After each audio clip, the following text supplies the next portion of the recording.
Hello Santa Fe, I'm Carlene and welcome to Living Santa Fe. We have a new camera person today. Her name is Jada and she's doing a wonderful job. She's going to be in the 6th grade. So Jada, thank you for being here today. And I'd like you to introduce you to my two guests here. We have Staff Sergeant Dennis Ferk. Correct.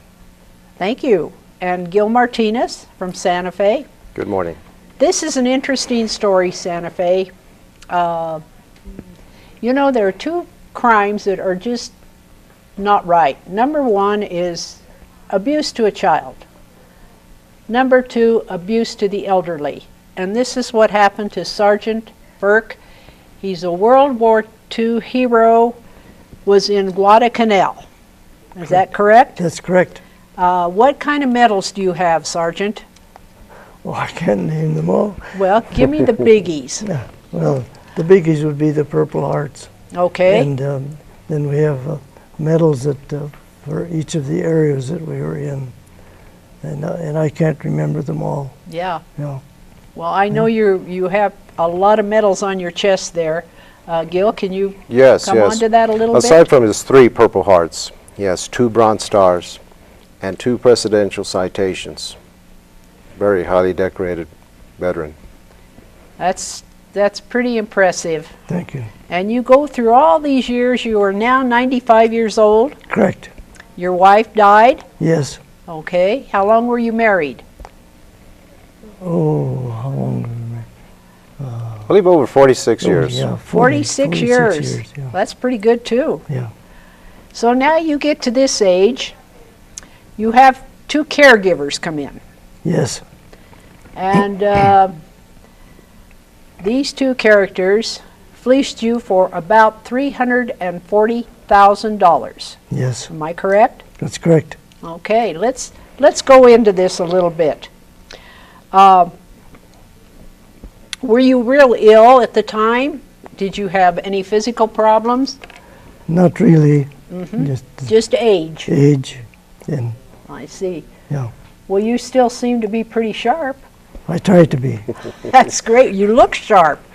You're still wearing the same uniform. Yes, that's correct. That in itself is great. I wish I could wear the same clothes I had when I was in my 20s. He is one of the few who can still wear their uniforms. Okay, what year did this happen? 2010? That's about correct.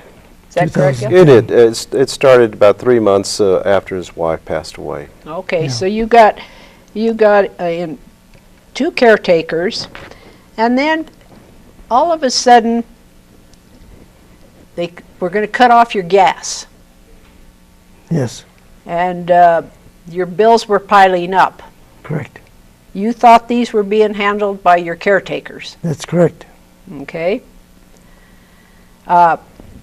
They were being paid to help you with your finances and any other situations you had. You had your own home. Yes, ma'am.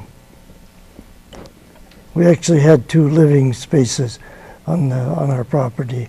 The Okay. home that we lived in, and we had another building that was a home. It was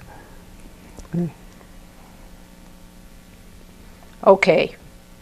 A member of the parish, Yes. Maria de la Paz. correct. Is this how you came into it, Gil? I've known of Mr. Ferk for about 4 or 5 years. We would always go to the same parish at 9:30 Mass, and we would always acknowledge each other in passing only. We never sat down and had a conversation at all until that day he came to me. Okay. Had law enforcement been contacted at that point? No. That came afterwards. Yes. Who contacted the law enforcement? I did. You did. Okay. Were arrest warrants sent out at that time, or were the people still in town? How did this all transpire? This process took some time until the initial arrest warrants were issued. Those were just issued about 2.5 weeks ago. In this process, in the last 8.5, 9 months, I compiled the evidence needed to support the warrants. And it took time as I took responsibility and power of attorney and being his guardian. I investigated the entire financial background of Mr. Ferk concerning where his money has been spent, where it was going, and how much was actually being taken from this individual. And it was surprising that after 3 months after his wife died, we noticed, and this is my wife and I, we noticed going through this entire statements, noticed an amount of money just being taken out of his account for personal gain. And as Mr. Ferk indicated, there was another residence where these two people resided, which pay no rent, no utilities, no TV, no cell phone. Mr. Ferk paid for all that. In addition, he's writing out checks as well, because these people had threatened Mr. Ferk. And one of the most important questions I asked Mr. Ferk after I took power of attorney was the question, has any of these two people ever put their hands on? And he said yes. And that's when I said, I need to call the Santa Fe PD. Okay, that's great. Now I'm going to mention these two characters. At the time, it was a Diane Zeeman, Zeeemin, 69-year-old woman. I believe so. And her husband or acquaintance, Joe Roscoe, R-O-S-K-O. He was 62. They had moved into your casita, basically. That's correct. So they were living there free of charge. Yes. And supposed to be taking care of you. They were handling your finances. What else did they help you with? Or did they do any help at all? They would help with yard work. Okay. And that would be the mowing and trimming of trees and keeping up the driveways. And, how did they get you to trust them? I suppose I just trusted them because they were there. They were caretakers. Yes. They were referred to him by a friend of Mr. Ferk. Okay. And that's how they came into the picture. So they were not from a professional agency? No. No. Okay. That's the thing. Exactly. Okay, they took control of your financial life, basically. They got into your wife's credit cards. Yes. And they took those credit cards and used them. Yes. Well, let me correct that. They issued credit cards under Mr. Ferk's names for their gain. I see. Okay. None of the credit cards were under his wife's name. Okay. There are several credit cards with both Mr. Ferk's name and Diane Zeeman's name. But the majority of the credit cards were under Mr. Ferk. Okay. Then they maxed those out. Exactly. Those accounts. Yes. Exactly. Boy. Did they take a loan out on your home? Did they do anything like that? No, I took the loan out on my own. You took the loan out. I took care of the loan. Okay. And cashed in your insurance policy. They cashed in insurance policies of yours? oh yes, I did that. I had to cash them in. Okay. Yeah. And then they took those over. Well, the money went to the bank, and then they used the money. Used the money. What about these trips they took? They went out and got a recreational vehicle, right? Yes. We made a trip to Florida, which I instigated. I wanted to go down there to visit with some friends and go down to see some areas in Florida. And so they drove one of their vehicles, and we went down to Florida. And I, of course, paid all the expenses myself. All the expenses. You went to historical sites? Yes. Yes, we went to different places. And then when we got down to Florida, we actually went offshore and went off to a place offshore that we visited. Mm-hmm.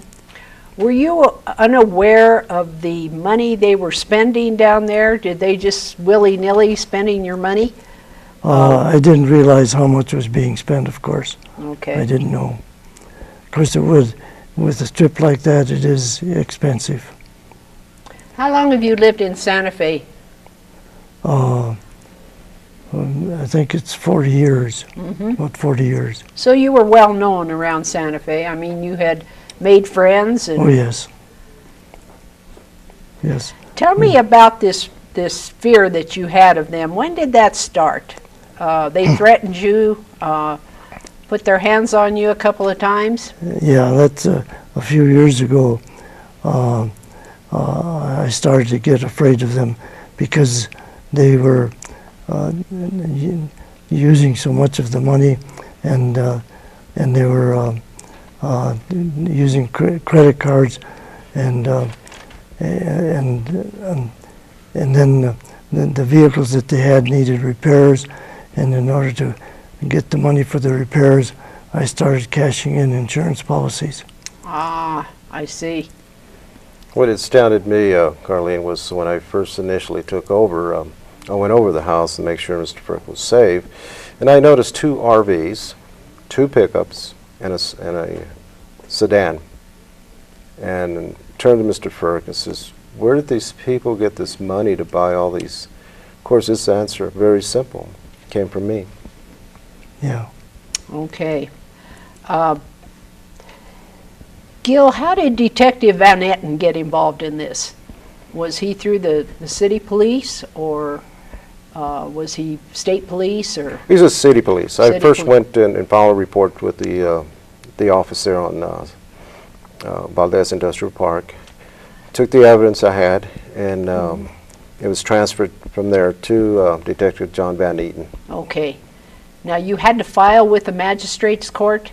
Was that necessary, or did No. he do that, or? No. Okay. I had enough support evidence based on the accounts and the work I had performed to support that there was a fraudulent embezzlement situation going on with the finances of Mr. Ferk, Yeah. along with the abuse as well. Okay.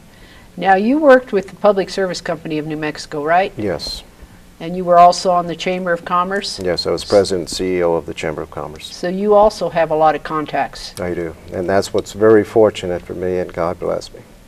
Yes. I knew a lot of people. You know people, and people can come to you and talk to you. Yes, sir.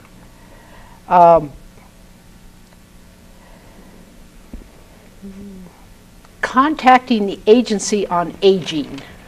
Who did that, or did you do it? I contacted Adult Protective Services in December to investigate the situation that I had already encountered. And through the conversation with the individual, there was noted to me that 2 other people had also filed with the agency concerning the caregivers. And it was so told to me that there was nothing they could do. And I was surprised, because I told the young lady, I says, once, I can see it was just a call. 2, I might have some interest. 3, I cannot afford to let 3 callers go by without responding to the situation. Nothing was done. Okay. Adult Protective Service. Was that were there 2 different groups you contacted? Or? The only one I contacted was Adult Protective Services. Okay. Okay.